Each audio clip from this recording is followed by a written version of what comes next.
হযরত ওমর বলেন, ইয়া রাসূলুল্লাহ, আমার জীবনে যত গুনাহ আমি করে ফেলেছি, আমার বড় ভয় হয় আল্লাহ কি আমার জীবনের গুনাহগুলো মাফ করবেন। ইয়া রাসূলুল্লাহ, তদানীন্তন সময় যখন ছোট্ট বাচ্চারা মেয়ে সন্তান জন্মগ্রহণ করত, আমরা বিল পাস করতাম, সেই সময় কয়েকজন নেতা সঙ্গে নিয়ে কয়েকজন নেতাকে সঙ্গে করে নিয়ে আমরা বিল পাস করেছি। এই জামানায় এই আরবে যত মেয়ে সন্তান দুনিয়াতে জন্মগ্রহণ করবে, এই সন্তানদেরকে তোমরা জীবিত হত্যা করে ফেলবা, একটা সন্তানকে বেঁচে রাখতে পারবে না। এই আইনটা আমরা পাস করছিলাম। শুধু তাই নয়, এটার উপর ভিত্তি করে অসংখ্য মানুষকে, অসংখ্য মেয়ে সন্তানকে হত্যা করা হয়েছে।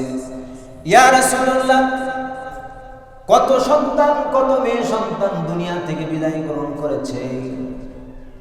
যখন বণিকেরা ব্যবসা করার জন্য বিভিন্ন জায়গায় যেতেন, সেখান থেকে ফেরার সময় টাকা পয়সা, সোনা গয়না যা ছিল, এদের পিছনে গিয়ে তরবারি দিয়ে তাদের কল্যাণটা দ্বিখণ্ডিত করে সব টাকা পয়সাগুলো উচ্ছেদ করে নিয়ে আসছি, মেরে নিয়ে আসছি।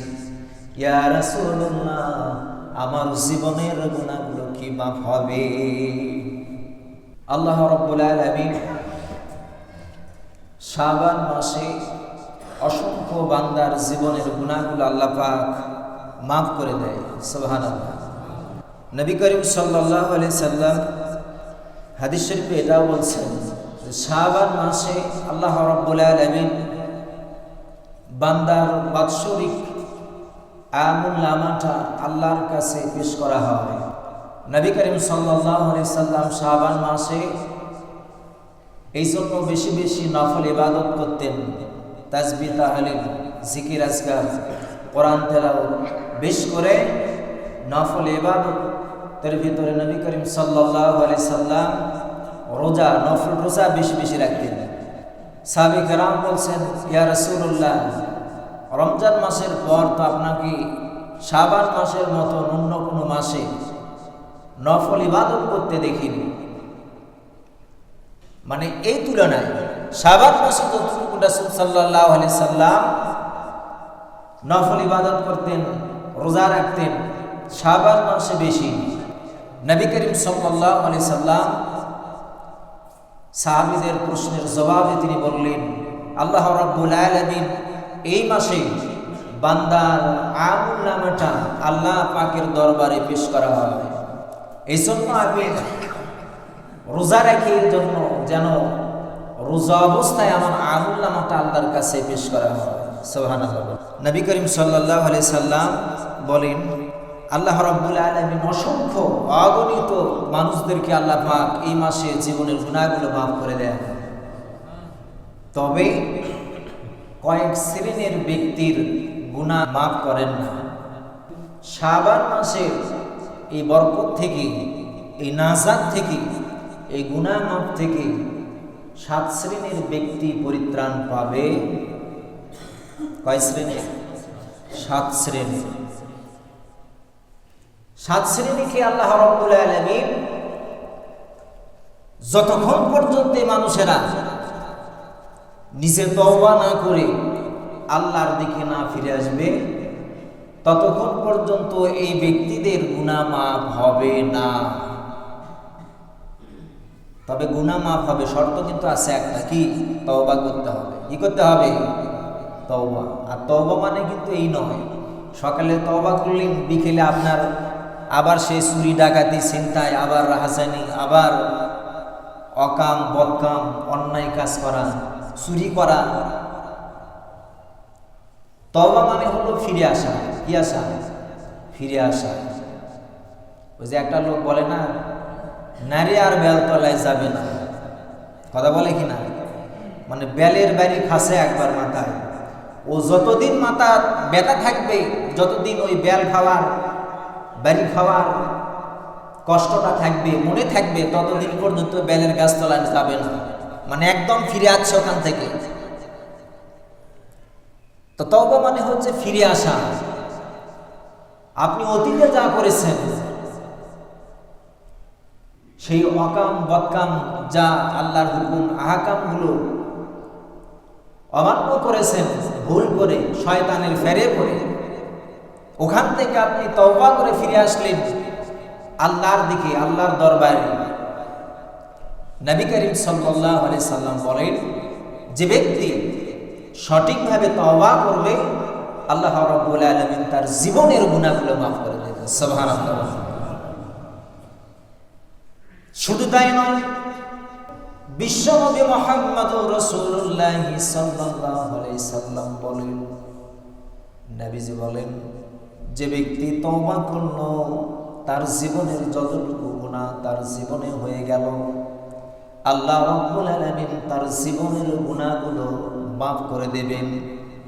যে পরিমাণ গুনাহ ছিল তার আমলনামায় সবগুলোকে আল্লাহ সওয়াব দিয়ে পরিবর্তন করে দেবে। সুবহানাল্লাহ। একটু আস্তে কি বলেন? হিদায়াতের নিয়তে যদি আপনি বসেন, সঠিক তথ্য জানার জন্য যদি আপনি বসেন, এই নিয়তে আল্লাহ রাব্বুল আলামিন আপনাদের আমার সবার অন্তরটা উজাড় করে দেবে। সুবহানাল্লাহ বলে, অন্তরের দরজাটা খুলে দেবে। হিদায়াত মানুষ পায় না কেন? আপনি যদি দরজা ধরে বসে থাকেন, কাউকে ঢুকতে না দেন, সে ঢুকতে পারবে? আর দরজা খুলে রাখলে কি হবে? অনায়াসে সব কিছু ঢুকবে। তা আমাদের অন্তরের দরজাটা খুলে আমরা যদি বসি, তাহলে আমাদের হিদায়াতের বাণী তত আমাদের অন্তরে ঢুকে যাবে। হযরতে ওমর নবী করিম সাল্লাল্লাহু আলাইহি সাল্লামকে বললেন, ইয়া রাসূলুল্লাহ, আমি যত জীবনে গুনাহ করেছি, অপরাধ করেছি, আল্লাহ রাব্বুল আলামিন কি আমার জীবনের গুনাহগুলো মাফ করে দেবেন? যখন হযরতে ওমর কলেমা পড়লেন, সবেমাত্র কলেমা পড়লেন, তখনকার ঘটনা। নবী করিম সাল্লাল্লাহু আলাইহি সাল্লাম বলেন, ওমর, যখন তুমি বলেছো লা ইলাহা ইল্লাল্লাহ মুহাম্মাদুর রাসূলুল্লাহ, আল্লাহ রাব্বুল আলামিন জীবনের গুনাহগুলো তোমার মাফ করে দিয়েছে। হযরত ওমর আবার বললেন, ইয়া রাসূলুল্লাহ, আমি যত পরিমাণ গুনাহ করেছি, আল্লাহ রাব্বুল আলামিন কি আমার গুনাহ মাফ করবেন? নবী করিম সাল্লাল্লাহু আলাইহি সাল্লাম বললেন, ওমর রে, তুমি যখন জাহিলিয়াতের পথ থেকে পরিত্রাণ দিয়ে লাঠিমের যখন তাওহীদের পথে চলে এসেছো, কলেমার পথে যখন চলে এসেছো, আল্লাহ রাব্বুল আলামিন তোমার জীবনের গুনাহগুলো সব মাফ করে দিয়েছে। হযরত ওমর বলেন, ইয়া রাসূলুল্লাহ, আমার জীবনে যত গুনাহ আমি করে ফেলেছি, আমার বড় ভয় হয় আল্লাহ কি আমার জীবনের গুনাহগুলো মাফ করবেন? ইয়া রাসূলুল্লাহ, তদানীন্তন সময় যখন ছোট্ট বাচ্চারা মেয়ে সন্তান জন্মগ্রহণ করত, আমরা বিল পাস করতাম, সেই সময় কয়েকজন নেতা সঙ্গে নিয়ে, কয়েকজন নেতাকে সঙ্গে করে নিয়ে আমরা বিল পাস করেছি। এই জামানায় এই আরবে যত মেয়ে সন্তান দুনিয়াতে জন্মগ্রহণ করবে, এই সন্তানদেরকে তোমরা জীবিত হত্যা করে ফেলবা, একটা সন্তানকে বেঁচে রাখতে পারবে না। এই আইনটা আমরা পাস করছিলাম। শুধু তাই নয়, এটার উপর ভিত্তি করে অসংখ্য মানুষকে, অসংখ্য মেয়ে সন্তানকে হত্যা করা হয়েছে। ইয়া রাসূলুল্লাহ, কত সন্তান, কত মেয়ে সন্তান দুনিয়া থেকে বিদায় গ্রহণ করেছে। যখন বণিকেরা ব্যবসা করার জন্য বিভিন্ন জায়গায় যেতেন, সেখান থেকে ফেরার সময় টাকা পয়সা, সোনা গয়না যা ছিল, এদের পিছনে গিয়ে তরবারি দিয়ে তাদের কল্যাণটা দ্বিখণ্ডিত করে সব টাকা পয়সাগুলো উচ্ছেদ করে নিয়ে আসছি, মেরে নিয়ে আসছি। ইয়া রাসূলুল্লাহ, আমার জীবনের গুনাহগুলো কি মাফ হবে? নবী করিম সাল্লাল্লাহু আলাইহি সাল্লাম বললেন, ওমর, তোমার জীবনে তুমি যত গুনাহ করেছো, আল্লাহ শুধু মাফ করবেন না, বরং তোমার জীবনে যত গুনাহ হয়েছে সবগুলো আল্লাহ রাব্বুল আলামিন নেকি দিয়ে পরিবর্তন করে দেবে। সবকিছু নেকি দিয়ে পরিবর্তন করবেন, সেটা ওগুলার গুনাহ থাকবে না। সুতরাং আল্লাহ রাব্বুল আলামিন বান্দাকে মাফ করে দেবেন, তবে আপনাকে তওবা করে ফিরে আসতে হবে।